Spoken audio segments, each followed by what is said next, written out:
I'm Ariana Grande. Hi, I'm Cynthia Erivo. And you're listening to the Broadway Podcast Network. Visit bpn.fm to discover more. Hi, my name is Ellenore Scott. You're here at Theater Podcast with Alan Seals.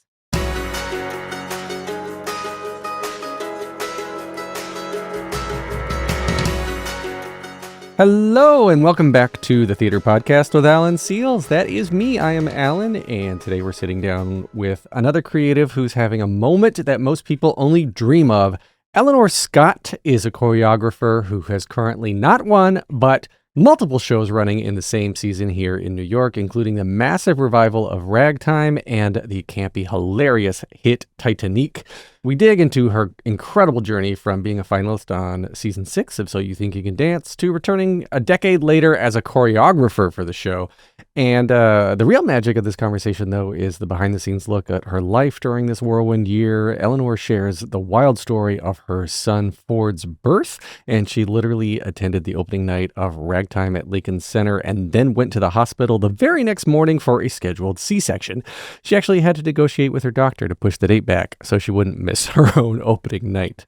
We talk about her unique family heritage, how she's bringing her personality, history into the movement she creates on stage, and she reveals a little secret Easter egg move called the bitch swerve that she tries to hide in every single show she choreographs.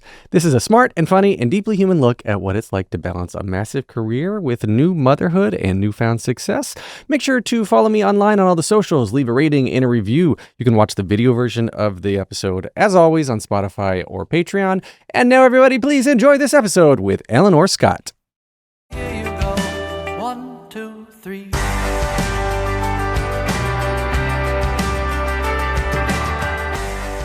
Today's guest is a celebrated choreographer, director, and performer who has become one of the most versatile and sought-after creatives in the theater industry today.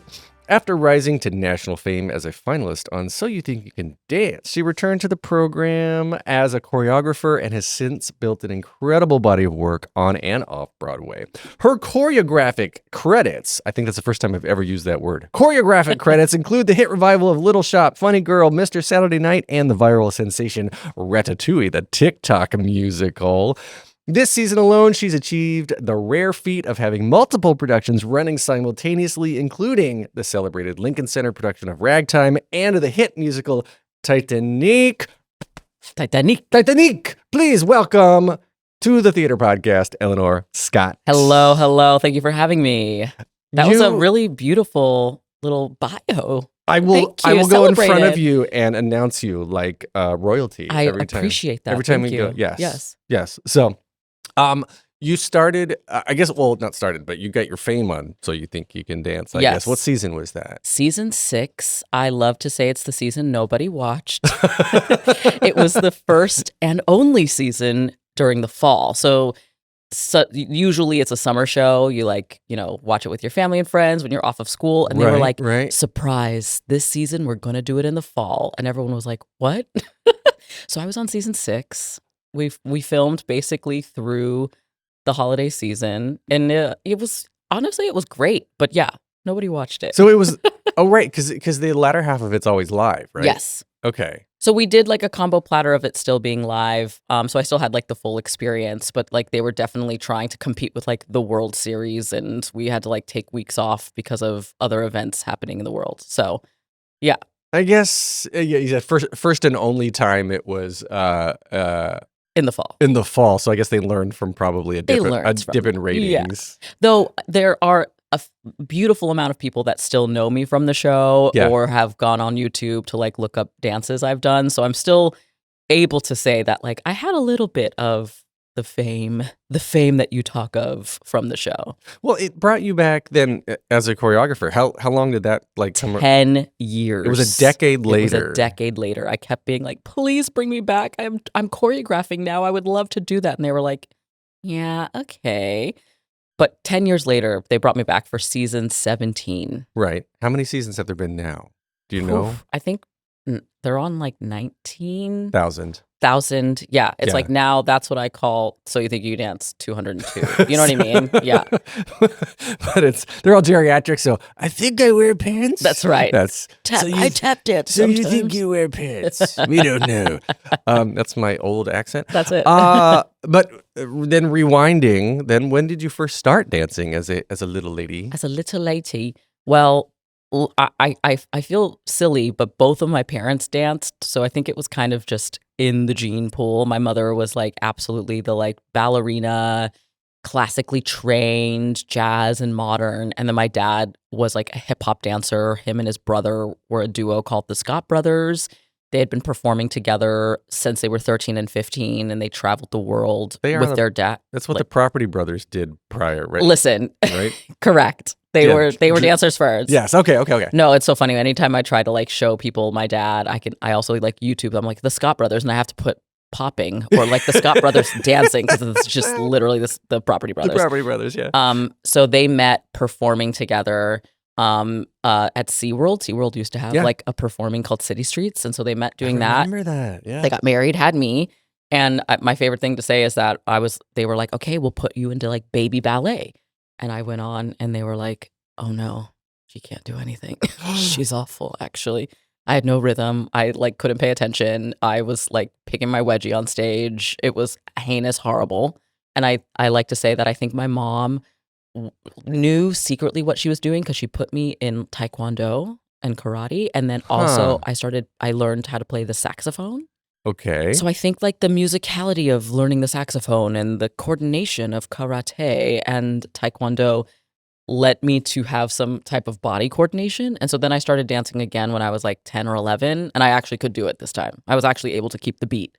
So I've been dancing since I was like 10. That's really interesting because I literally had this conversation with somebody not like 3 or 4 days ago about like, can you teach someone rhythm?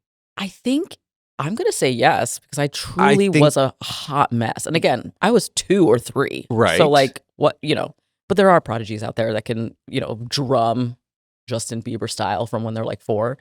But yeah, I think listening to music and playing music and learning how to read music taught me to find that musicality at such a young age. Right.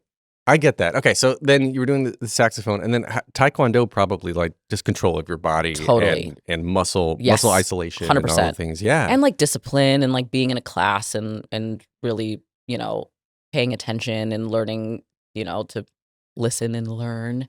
I think in dance class it was just so fun that I just kind of didn't pay attention.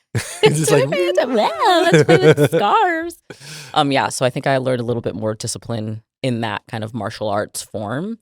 And so then I started with hip hop first because I saw my dad perform on this television show called Destination Stardom. Never heard of it, right? It was like, I think 1 season or 2 seasons. They filmed in Hawaii, which was amazing. So I got to go because he was on like the finale of it. oh wow, But I remember watching him and being like, I really like that. I love that he gets to dance and people are watching him. That's so cool. I think I want to do that. So I asked my mom if I could take hip hop. She was like, yeah, totally. So I started with hip hop and I moved to tap and then moved into jazz. And they were like, you have to do ballet. And I was like, no, I don't want to wear pink ties. But moved into ballet and then basically have been dancing ever since. But when did you like figure out that was something that you liked? Because you just said you didn't like it. You didn't want to do it. No, I really believe that the training I got, I was training at a school called Dance Center in Capitola, California, and they had like a really great like community performance initiative. So like we would perform at like the senior center, the Elks Lodge, and we would perform at like Six Flags and the county fair next to the pigs. And so they just really liked getting us out there and performing, which was great. And so I loved the fact that people were watching me dance. Like that was so fun for me that I was like, I'm performing. Like I'm a star, I'm performing.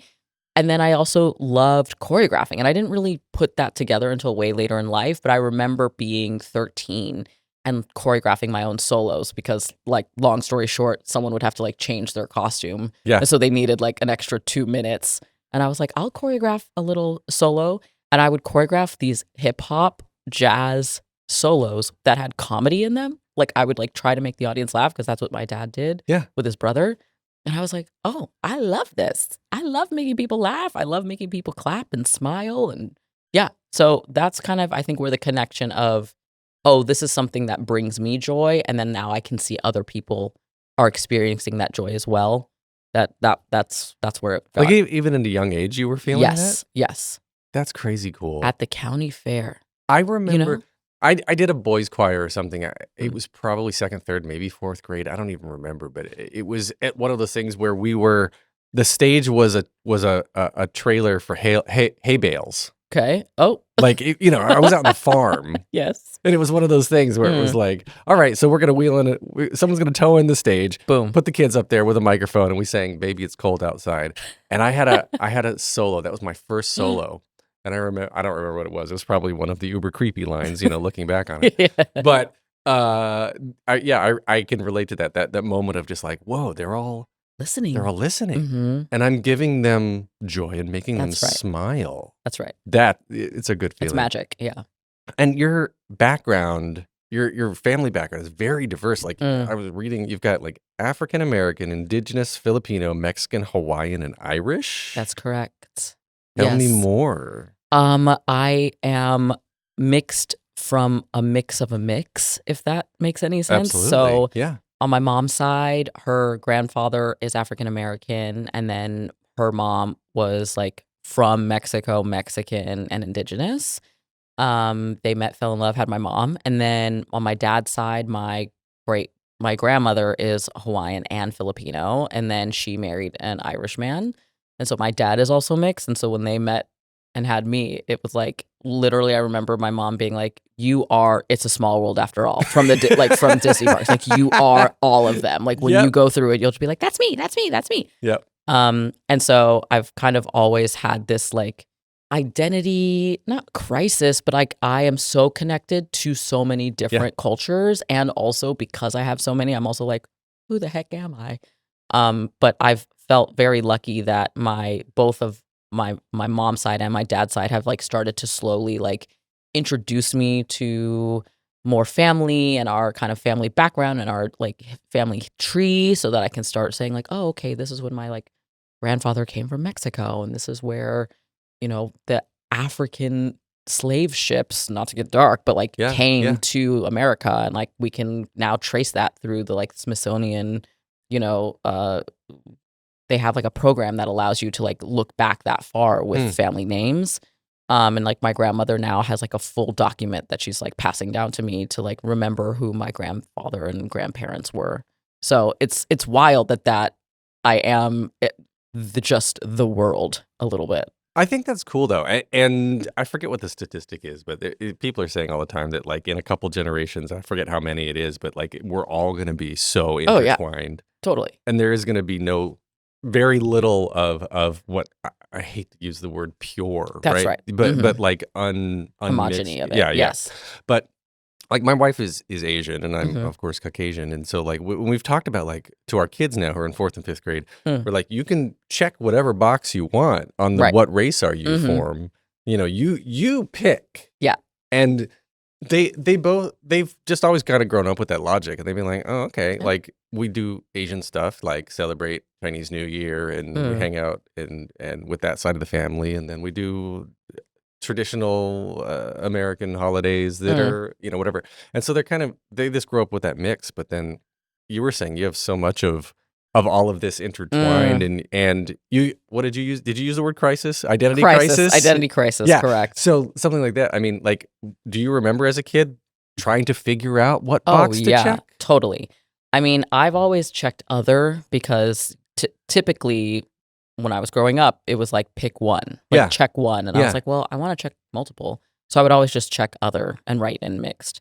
I grew up in like a predominantly white Caucasian area of town, and I remember, may he rest in peace, but my stepdad, before he passed away, when I was like much younger, he made the joke. He was like, well, Ellenore goes to like a very diverse school. There's Mexican kids and African American kids and Filipino kids.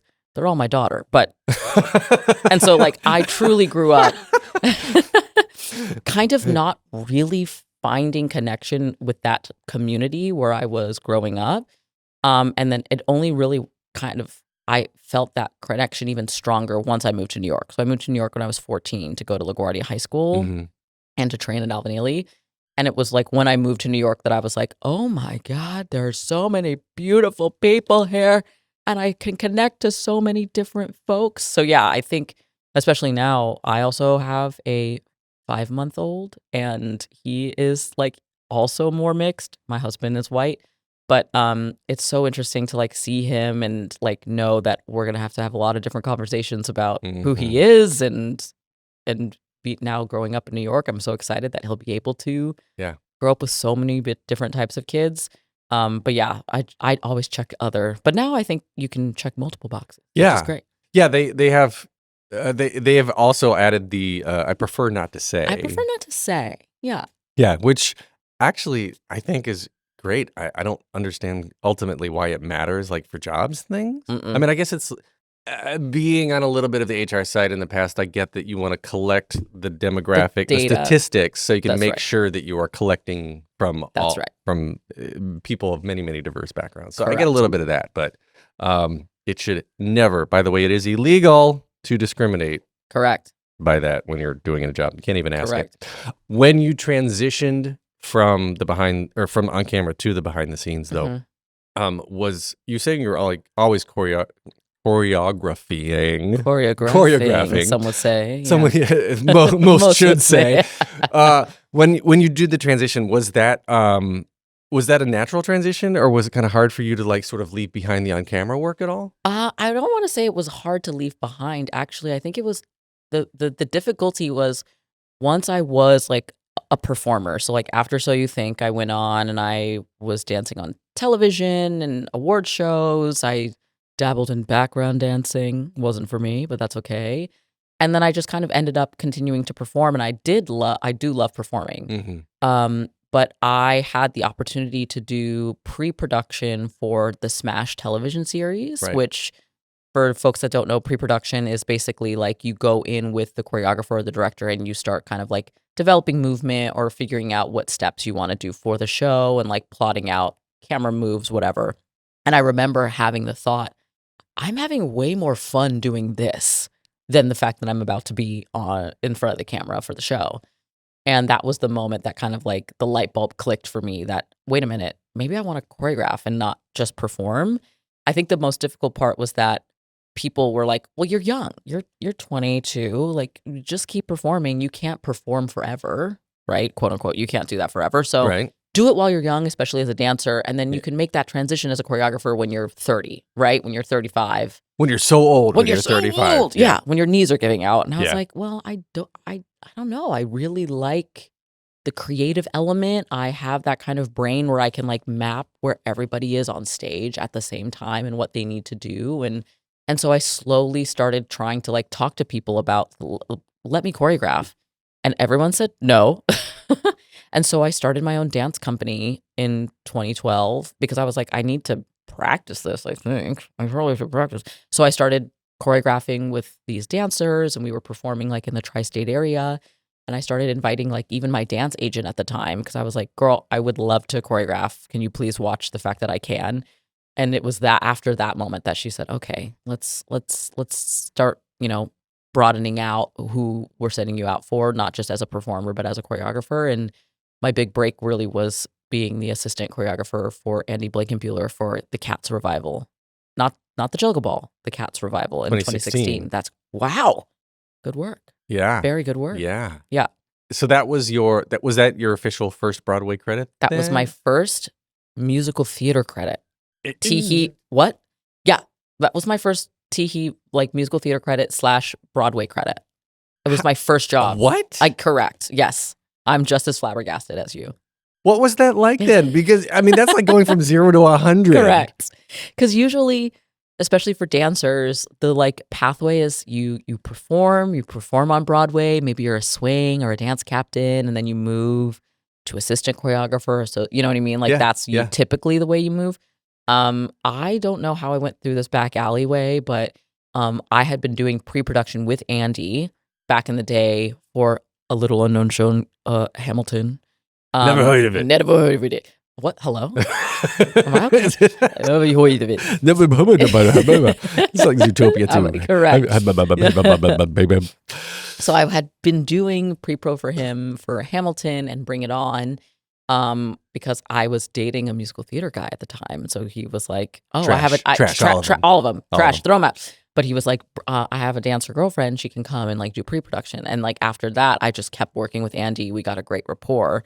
And I do think that like all the things lined up perfectly. Hamilton blew up to be obviously the most recognized show in the entire universe. And I think what happened, which I'm very grateful for, was I had gone up to him at some point earlier when we were working together. And I was like, if you ever need an assistant or an associate, let me know. I will be there. I would love to learn, even if I go get coffee for you. Like as a PA, I would love to learn how I this will music. dance and That's right. come Whatever back, you need. but I will bring you coffee. Totally. I'm like, I've never done this musical theater thing, so I would love to learn. And I think because he sent every single associate he has ever worked with to Hamilton London and Hamilton the tour and Hamilton Broadway and running the auditions, he was like, oh no, I've run out of people. I think this girl Ellenore said she would be my assistant once. I should call her. So he literally called me to do Cats, and he knew that I loved Cats, but I also had a background in ballet and jazz, but he also wanted to infuse it with some hip hop, and he knew I did hip hop and animation as well. So he was like, okay, you're the perfect fit for the show. So that's how I like snuck into it. Don't go anywhere. We'll be right back after this break. Welcome back to the episode. Do you think Timothée Chalamet would like Cats? Too much ballet. Too much ballet. The Cats, but Cats in and of itself though is such a dance heavy show, and it's Yes. very iconic and very known. Are you?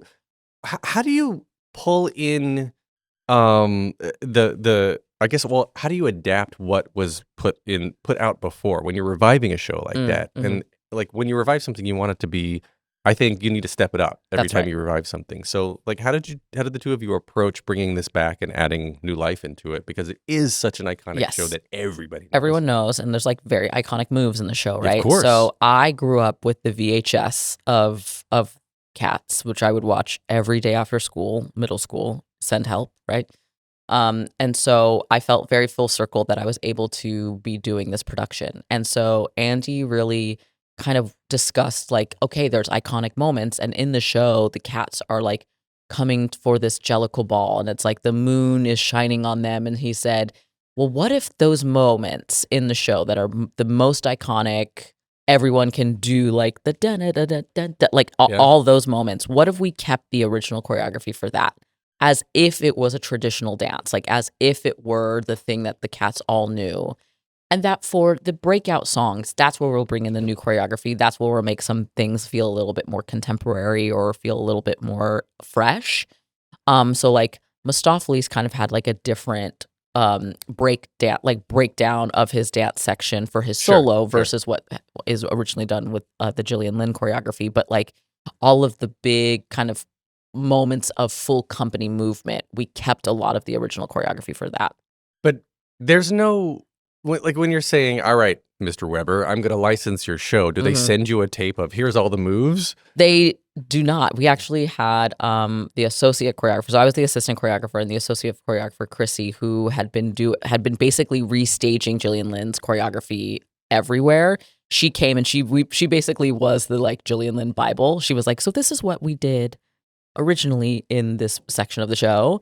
So we would learn it, and then we would like decide, okay, this is how we're going to keep that version. Okay, well, this is what her intention was for this. So let's try something else for this moment. So it was like awesome because we got to like learn in real time from a descendant of Gillian Lynn, the OG choreography. Yeah. And then also she was helping us like adapt it to a new audience. That's cool. Is there any movement, any piece of choreography from Hamilton that is yours that you can look at now and you're Yes. like, I made that. I'm so proud. There is literally a move. Actually, when we get to it, my associate choreographer, Voltaire Wade Green, for Ragtime, him and I were doing pre-production for Andy. That's where we like originally met each other. And there's a move in the show called the Voltellenor The Voltellenor. that we made up together. It's like a partnering step that we did together. And then when they teach it, he went on to be like a resident choreographer for the show. when he teaches it to new like ensemble members. It's literally called the Volt Eleanor. So yes, there are What is moments. it? I want people to look out for it.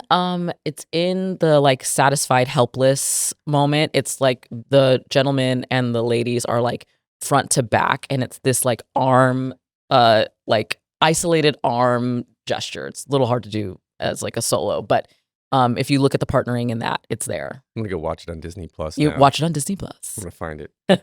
Wouldn't it be great if you got royalties from every time they did your moves on Disney Listen, Plus? I would be I think a A bajillionaire. bajillionaire. Yeah, I think so. Yeah. Yeah. All the money would be in your pocket. And then like you've done Little Shop and then like TikTok, actually Ratatouille. Oh yeah. We'll talk about this. That was Ratatouille raised over $2 million. Yes. Right. What was that What was process that? like? Choreographing for TikTok. Yes. So LOL, I became a TikTok girly over the pandemic because, as a lot of theater folks know, we all at the same time just didn't have work anymore. And I started like getting antsy because I was like, I miss creating, I miss having that connection with other people. And so I felt that the TikTok community at the time was very open and interactive. And I started making like anime dances. Like, if you want to get into it, you really can. But I started making like anime dances and anime. I am an anime girly. I really do. Look at my tattoo. Hello, you're nice. That's pretty. I got this one. I got 1 million TikTok followers. We'll Anyway, take a picture of that. We you can must. post it. Yes. But I started really diving into TikTok. It was just like the one way that I felt like I can connect and chat with people. And this, Ratatouille TikTok musical kind of, I started seeing it, people singing the like, "Give me the Ratatouille, the animal of my dreams." I started seeing that, and then I started noticing that people were like making new songs and then adding dances to it. And I was like, oh my God, this is so interesting. So when Seaview Productions connected with me and they were like, we actually want to make it. We want to do it. We want to do the TikTok musical and we want you to choreograph it. I was like, huh? You go, ha, ha, ha. I was like, Tiki, what? And they were like, so everything is going to be virtual.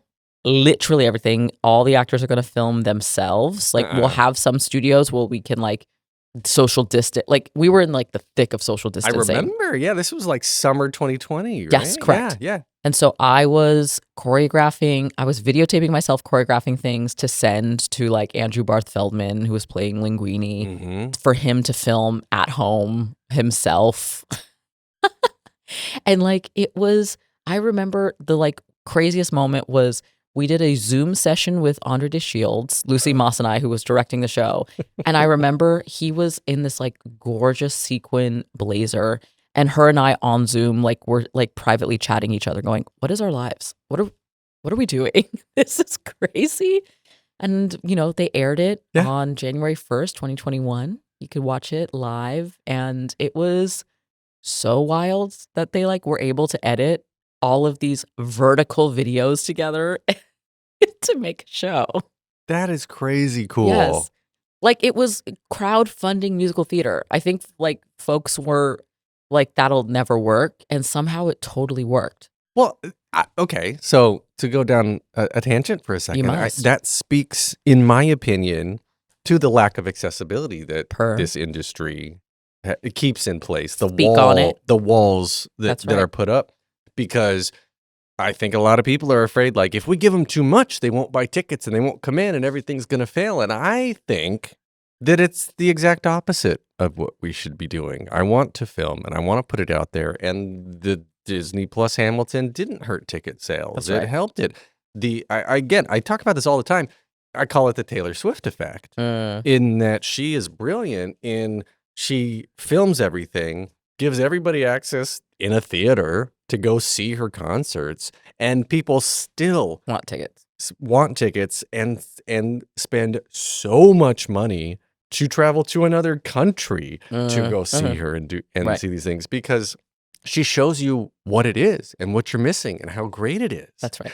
And I literally just had this conversation yesterday with Diane Paulus right here. Oh my goodness. We were talking about the energy you get in live theater. Yes. And we were talking about the difference of, the virtual versus physical. And while you can give people the movies and film pro shots and whatnot, like that's great and that's a step towards all the accessibility we need to have. That's right. People are still not going to be able to experience the real thing. Mhm. I put in very loose air Yes. quotes, unless you're there in the room Yes. where it happened. To bring it back to Hamilton. Oh, Yeah, it always comes back to It Hamilton. always comes back to Hamilton. So you want to show them, you want to show people the room Yes. in as easy a way as possible, and they're going to want to go into it. 100%. And I do think that the like you're saying, the magic of live theater is that, you know, and I don't know if everyone always puts this together, like audiences that are coming in, but I'm like, the show that you're experiencing tonight will never happen again. Exactly. Like how they performed it, the people on stage, the people around you, how the orchestra is playing the show, like that will never happen again. So every time you go see a show, it's unique experience. It's brand new. It's magic, right? And I think I find the more like behind the scenes, the more connection, the more that they feel like they are a part of understanding the show or hearing the songs or the development. It is like proven that when you give them more, they want more, right? And especially I think with this like younger generation, they are so used to accessibility and being on their phones and like looking up and reading things or listening to things. Yeah. And I do find that they also then want to come into New York and book a ticket and go see the show. Well, it's a brand problem too, because when you have people who have traveled, English may not even be their first language, and they've traveled hours and hours from other countries, and they're on a limited budget, and tickets are so expensive, and they are unsure from all the many choices they have what to go see. They're going to see something they already know because they've heard of it. And if they've heard of it, they assume it's good. So when you have all this new work, it gets ignored because nobody's heard of it yet. That's right. So then it goes through the whole cycle. I'm on my soapbox again.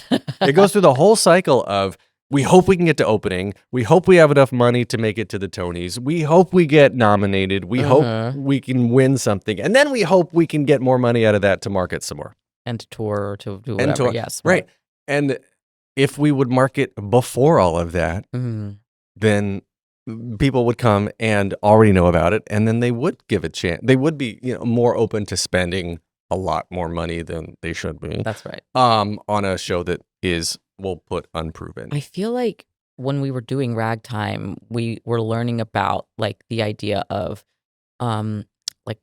they did like a survey with young people, and they were like, "Would you spend $500 on a ticket?" They were like, "No." But then they were told, if you were able to watch a rehearsal and or listen to the cast recording sessions and see the tech process, would you spend $500? They were like, yes. Yeah. We would spend more, actually. And it's like, boom, there you go. Right? But then, and part of that too is union rules behind recording. I mean, recording your rehearsals and equity. Yeah, like all of this stuff. It's so prohibitive. It is. And I'm out to change this. I want to change it. Change it. I do want to change it. I must. For the show I'm producing, we recorded some of the scenes. It's a play. And then we're like, if this was a musical, we'd already have a number or two out there for people to hook onto. But like, how do you do that with a play? So we recorded some rehearsal scenes, and we wanted it to be rough. We wanted them to hold book. We wanted them to call a line. Yes. And because we wanted just to see what it's like. That's right. And so that'll drop tomorrow as I'm recording this. But so yeah, anywho, Ragtime and Titanic, two identical shows. I was going to say, same in vibe and content. Same vibe, yes. Totally same. It's like, I keep saying they're literally on the opposite sides of the like musical theater spectrum right now. Crazy though. Crazy cool. Yes. And was that fun for you to like kind of? Oh yeah. Yeah. Yes. For a long time, I had been only really working on comedic shows, which I feel very blessed about, because I like, my favorite thing to do is laugh. My favorite thing to do is also make other people laugh. So Little Shop, funny show, funny girl, it's in the title, right? Like these shows that I got very lucky were my kind of first few that I was working on were very funny. Mr. Saturday Night, Billy Crystal, like those opportunities were so great that I was kind of like yearning for the opportunity to do something a little bit more grounded and serious. And so when I was offered Ragtime at Encores, I was like, this is perfect. Like, this is exactly what I want to do. This is such an iconic show that everyone knows and loves. B, it's so timely always. And it like gave me a challenge of how to like infuse more choreography into the show. And so I like was just unbelievably so grateful that it was when we announced that it was coming to Broadway. I was like, slay mama, I'm so happy that it's coming to the Vivian Beaumont Theater and it's There we go. gonna be so beautiful there. And then when I found out Titanic was coming the same season, I was like, you have to be joking. Like this is silly boots. Like that. Like going from an iconic, everyone knows Wheels of a Dream, Joshua Henry, like, you know what I mean? Like that to Marla Mindell, your friend, being cookie crazy, being Celine Dion, crazy. talking about the Titanic. I was like, this is wild that this is my career right now. Where do you start to sort of dissect the show and develop the language of the movement? Because every show has a language. Yes. Yeah. Yes. I think for me, it's like, the show is obviously the principals and the ensemble and how do they move, right? So for Ragtime, it was initially encores, as maybe folks know, but New York City Center has like these encores performances that's supposed to be, a concert-esque style, but it like sometimes is also like a full production. So our version was basically a full production. And it was a cast of 33 on stage, Huge. which is the biggest cast I've ever worked with a 29-piece orchestra, right? And so we definitely prioritized like having really powerhouse vocalists. And so I knew I was like, okay, I'm not going to be doing grand battements and like triple pirouettes. So like, how am I going to convey these ideas with our amazing cast that we already have in our ensemble? So it was definitely for me, at least with Ragtime, because it was a revival. And we were talking about like, how do you like re-up or reimagine it? So much of what I wanted to do was like, look at the lyrics and really figure out what was the intention behind the song. Like for example, Crime of the Century, which is like the kind of like bigger first number in the show after the prologue, is an Evelyn Nesbit solo, but also like there's jury member, like it's supposed to be like a Broadway show within a Broadway show. And when you listen to the song, you're like, oh, it's like a happy-go-lucky, like Crime of the Century, like very fun and happy Bobby. And then you start listening and you're like, it's about a 15-year-old girl who's like being sexualized and ew and gross. And so then you start diving in, you're like, actually, this is kind of like sad and gross. And so I was like, okay, cool. I want to make sure that the movement starts matching that, so that at the beginning, it's like fun, happy choreography, yay, dancer, blah, blah, blah. But that the ensemble are slowly shifting to becoming more like, not that they just love her, but they want to be her, they want to eat her, they are obsessed with her. Yeah. And so you can watch the choreography on them slowly start to get more and more sinister as the number goes. And it's like subtle. But I kind of wanted to do that with all of these like bigger full company moments. Henry Ford, it's all of the actors are being the machinery and they are the cogs in the wheel, and Henry does not care about them. He only cares about making money. And so I wanted to reflect that in how they perform the material, like the dancing as well. And then with Titanic, it's like, what is the dumbest, gayest thing we could do? Like, what is something that will make me laugh and hopefully make the audience laugh? It was like truly the complete opposite. Obviously, it's still, I'm still connecting to the lyric and I'm still connecting to the movement, but I'm like, okay, we're doing a 90s music video. Like, what choreography do I want? Do I want it to look like it's raining and there's like chiffon and the wind is blowing? Like, that's right. Exactly. Yeah. It's definitely that. It's a lot of physical comedy. It's like, what silly lift could we do? What silly like Irish dancing there's Irish dancing in the show. Hello. So it was just really, how can we make each other laugh for Titanic? That's like so much fun. It was amazing. It was also the craziest part was I rehearsed Ragtime and Titanic in the same rehearsal studio Really? at the Lincoln Center basement studio, like rehearsal studio. I rehearsed both. And so it was so funny because Ragtime, I was fully pregnant. And then for Titanic, I was bringing my son forward to rehearsal. And he was like watching rehearsal and dancing with everybody. It was great. That's so cute. Yes, he loved it. That He is loves so cute. Bush. He does, like when he hears Joshua Henry's voice, he's like, I think that's my dad. I mean, I think that too. I mean, yeah. Who correct. doesn't think That's that? right. about That's right. Joshua Henry could father me to sleep. I don't know what that means. Interpret He can that sing. as Yeah, do what you wish with that. You know what I mean. Don't go anywhere. We'll be right back after this break. Welcome back to the episode. Let's see. Your doctor originally wanted to schedule your C-section. You made him wait for Ragtime. did. Speaking of Yeah, your son. Speaking of Ford, I was like 38, like I was 37, 38 weeks. And this little mother trucker did not want to flip around. He was like, His Was he steak. breech? He was breech, Henny, and he was like, "I'm breech. I had gestational diabetes, and so my doctor, and he was huge. The boy was huge, and so the doctors were like, we need to get him out a little early." And so I looked on my portal for scheduling with at Mount Sinai, and they were like, October 15th, and I literally was like, opening night is October 16th. I can't do that. I'm so sorry. So I called my doctor and I was like, "Hey, Queen, I hate to break it to you, I'm a little busy that day. Is there any way that I could schedule my C-section for literally 2 days later?" I was like, "Listen, if there's a medical emergency and I like have to do it on the 15th, I'll do it." But I was like, I've worked my tuchus off at Ragtime. I would love to be there for opening night to celebrate with everyone, right? Of course. And they were like, "Oh yeah, no worries. We'll do the 17th." Did you invite your doctor to opening night? I You should have. No, she did tell me she was coming at some point. So I was like, okay, slay. But I was at opening night with Ragtime. I didn't think I was that big. And I looked back at pictures and I was like, oh my God. I'm huge. So huge, in fact, that people at the opening night party were like, "Oh my God, when are you due?" And I was like, "Tomorrow." They were like, "That? What are you talking about?" I was like, "Oh no, 11 a.m. tomorrow." Literally. They're cutting him out. The sunroof. And so I said, it's a sunroof it's a sunroof, babe, That's terrible. where there isn't a sunroof. Right. And so I was at the party. I remember we left. I was like, okay, my surgery's at 11. I can eat at 2. So I ordered 7th Street Burger at 1:30. I ate it. We went to sleep. I woke up and I had a baby. Whoa.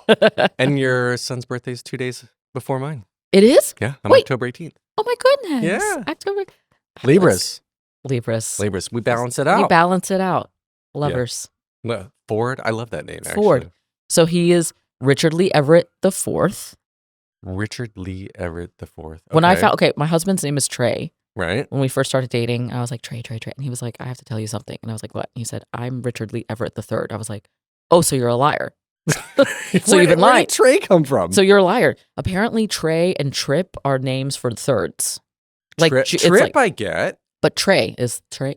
I guess it's Yeah, 3. Trey. So he's Trey. So everyone calls him Trey. Everyone in his entire life since he was born he's been Trey. So Ford, fourth. Fourth, exactly. Because and no tea to any Ivans out there, but Ivan is the like official fourth because of the IV. Oh. So Ivan is like the traditional name for the fourth, or like quattro or quad. And I was like, I just don't know if that's gonna work for me. Yeah, quad doesn't work as a name I'm, for especially me. for like as a dancer. I'm like, I'm just so I just think of the muscle. Right. So we were like, well, what if we do like a spin off of Ford? And I was like, Ford. And I had been just doing Ragtime, so I was like Henry Ford. And I was Right. like, oh my God. I was like Harrison Ford, Tom Ford. I was like, boom. And Ford Everett is like That's a name. That's a name. That's a powerful That's name. right. I'm like, he's gonna be a writer or Right. like an actor, right? Yeah. Or a banker. He could do anything. Dude, Ford Everett, that's a powerful name. Right? I like that a lot. Thank you so much. That is very cool. The language you were talking about, there's a move in Hamilton that is, what'd you call it? The Voltellinor. The Voltellinor. Yeah. Is there a Titanic Ellenorism that's Is in there? Yeah, I want to be able to go see these shows now and pull out things that are distinctly you. I'm so glad you're saying that, because it's actually reminding me that I do need to put this move into, or no, it's actually in the show. So I don't know if I'm allowed to cuss, so bleep it as you wish. But I always like to put a bitch swerve into all of my shows. It's basically a pivot step that you have like a hand or your head kind of turns with it, and you like go bitch swerve, and you do that, right? I've basically put that into every show somewhere. It's in Little Shop. It was in Funny Girl. And so in Titanic, the background vocalists, we call them the BGVs, are performing with their mics a lot. Mm-hmm.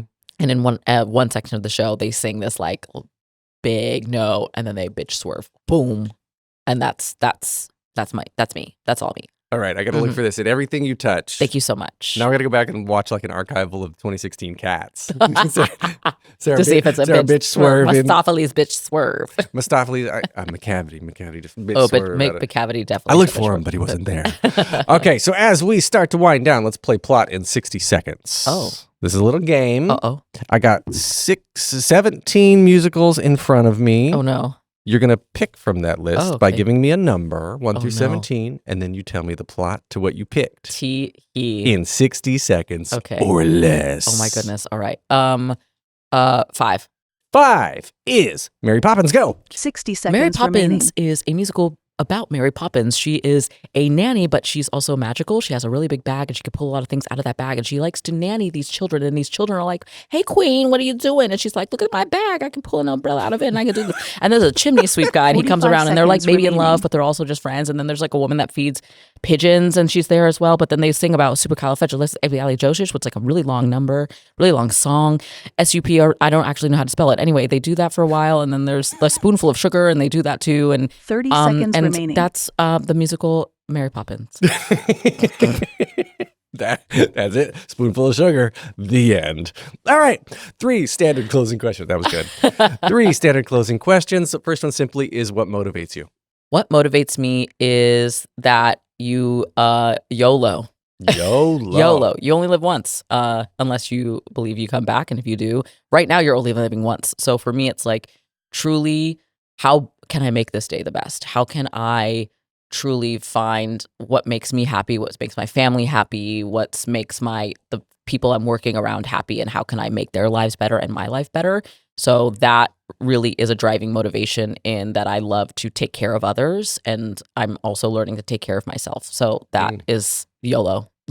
That's great. Okay. What advice would you give to your younger self and younger people listening now, starting out down a similar path? Yes, young folks, you need to take care of your mental health and also know that the right thing will come.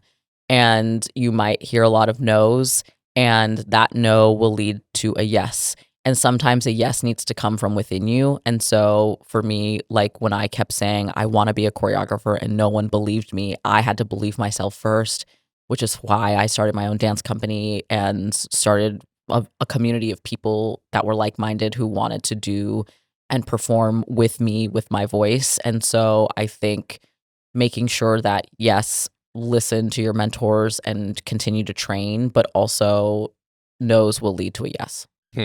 Okay, last question. Hardest one. If you could only see one show for the rest of your life, but you can see it as many times as you want, what would you see? Shoot, this is hard. I will have to say Little Shop.